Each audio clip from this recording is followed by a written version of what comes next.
First of all, we're going to go over the obligatory safety precautions, and I sometimes hate doing this because a lot of people see the world in very black and white, and so things are either good or they're bad, or they're safe or they're dangerous, and never the two shall meet. Well, working with lye has some inherent dangers. It's not like it's evil, it's not bad, you're not going to kill yourself with it, but it does have some inherent dangers, and you do need to take precautions with it.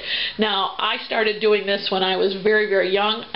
My grandmothers and aunts and mom and everybody taught me how to do this, and we never wore, you never thought of wearing safety precautions, safety clothes and things like that, because you were just making soap. That's what you do.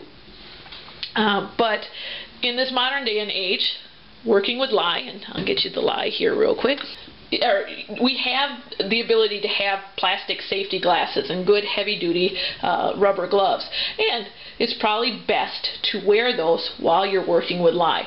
Now, you're going to see, at least with my hands, that I don't, and some people may say, oh, well, Rita doesn't wear it, so why should I? Well, if Rita jumped off a bridge, would you? I'm sorry, guys, I'm talking about myself in third person, and that sounds stupid, but use your head on this. If you feel comfortable working with it, that's fine, but don't turn it around on me and say, well, I'm not using it because you didn't use it. Well, again, very silly to think that way. If you're going to teach your children, definitely have your kids wear it, even if you're not going to, and probably best thing to do is you wear it, because kids learn more from example than by you telling them.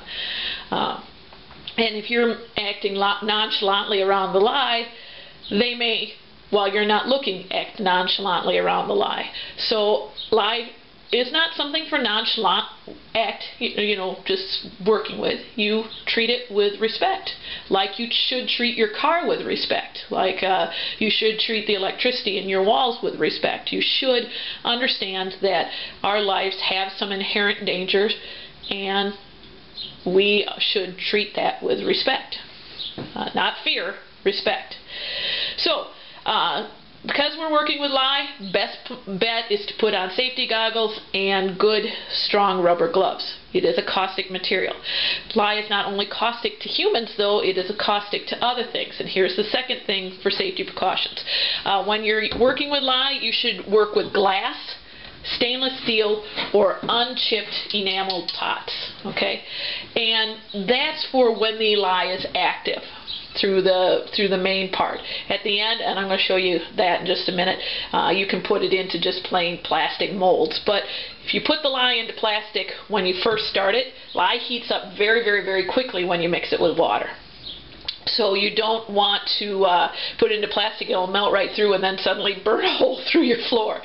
If you're using spoons, you can see this spoon here has been used for doing lye. You can see right there what it's done to the spoon. Use wooden spoons. Those are probably your best bet. So that's the materials when you're working with lye is glass, stainless steel, or unchipped enamel. And the last thing when you're working with lye is we're going to add lye to water. And what I do is I measure out the lye in 1 cup and I pour it into the water in the other. And you have to always, always, always, always, always, remember this, add the lye to the water. You have a bowl of water and you pour the lye into it. And this is so you don't, basically lye will feel the pressure of the water. So if the lye was in here first and you poured water over the top, the water goes over it and basically makes a seal over the top of the lye, and then presses the air and everything down into the lye, and it can explode.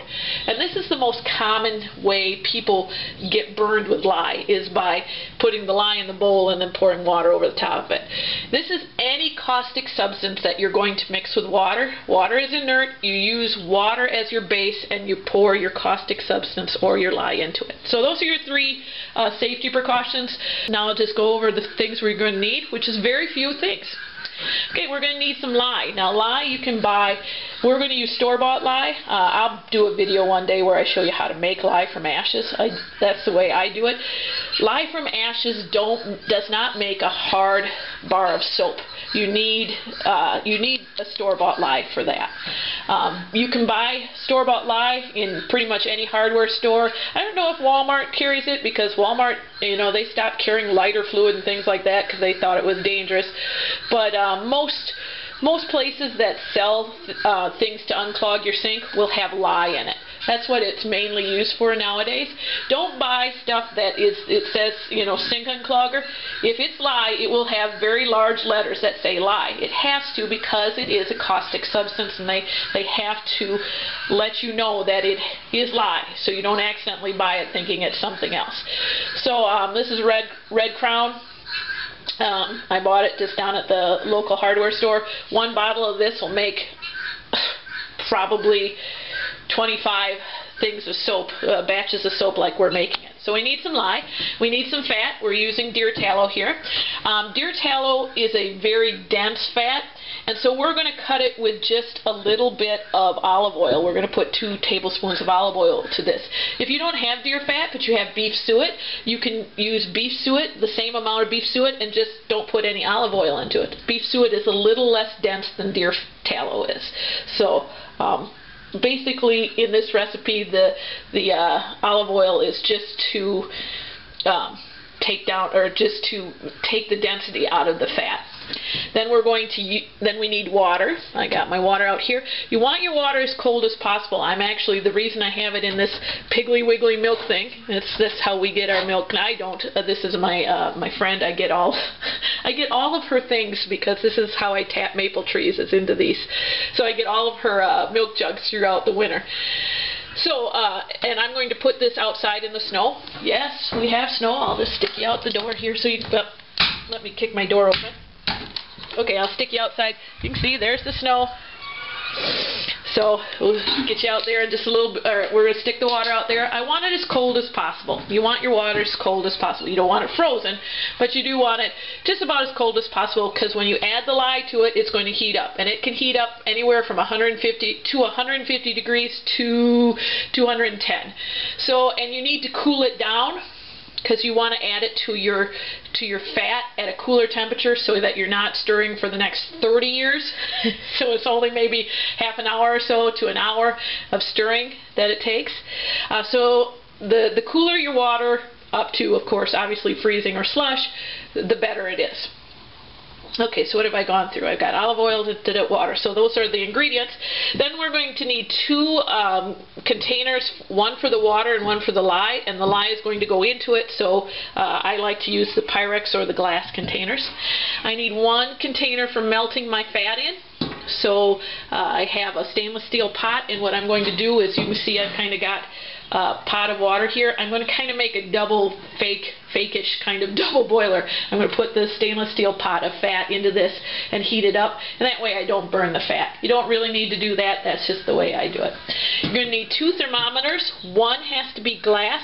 They should go anywhere from about 80 degrees, 90 degrees, around that on the low side, to at least 220 on the upside.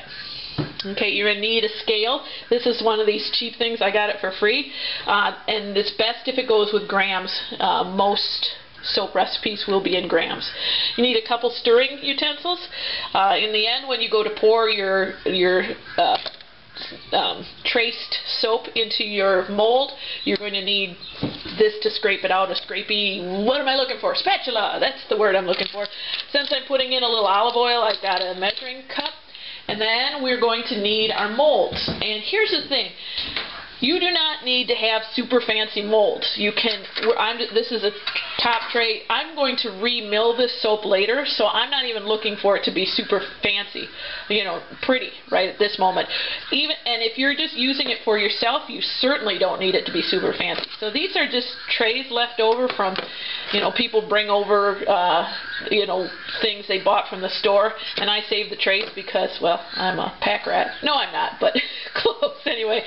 And then this is where once your soap goes to trace, you should have had that lye mixed in good enough that it's not going to be a problem. So that's going in there. And then we have a towel underneath and some towels to put across the top of it. And this is just because once we get it, you fight to cool it down to 120, 130, right around there. And once it goes to trace, you want it to slowly cool down. The other thing, I forgot to say this. This is the reason I have this. But you can also make, this is how soap molds, you don't need anything that fancy. You can have this. A friend of mine gave a donation of suet to some environmental cause, and so she bought this, and this is the box that's left over. Put a plastic bag in there, or a garbage bag, like a small kitchen garbage bag. Push it down and smooth it out, and you've got yourself, not aluminum foil, don't use that. Aluminum foil is, never mix aluminum with soap, but you know, plastic, something like that. Push it down there, try to smooth it out as much as possible, and you got yourself a mold. It's right there. And then you just do the same thing again. You put a towel underneath it and a couple towels on top, so you can slow the curing process down to a couple days instead of a couple hours, and your way you go. It doesn't take that much. You don't need anything fancy for molds for just yourself, and even for giving for gifts, and we'll talk about that later. But you don't really need fancy molds for giving for gifts. But if you're giving a bar of soap to somebody, a lot of people would prefer to make it look more fancy. And you can always make yourself a wooden box like this and then just cut it. Use this and cut it, your soap, or of course you can go and buy fancy molds too. But if you're just doing this for the first time, don't be like, oh, I gotta have all these soap molds. You got one. It's this. If you get butter in tubs, you can make it. You can get a whole mess of those and set those out. Use your imagination. Plastic, and like I said, plastic lined cardboard. If you got a cardboard box, that works fine too. So we'll get started here. I do believe that's it. Hopefully, if I forgot something, I'll put a caveat on the end of this. So anyway, let's get started.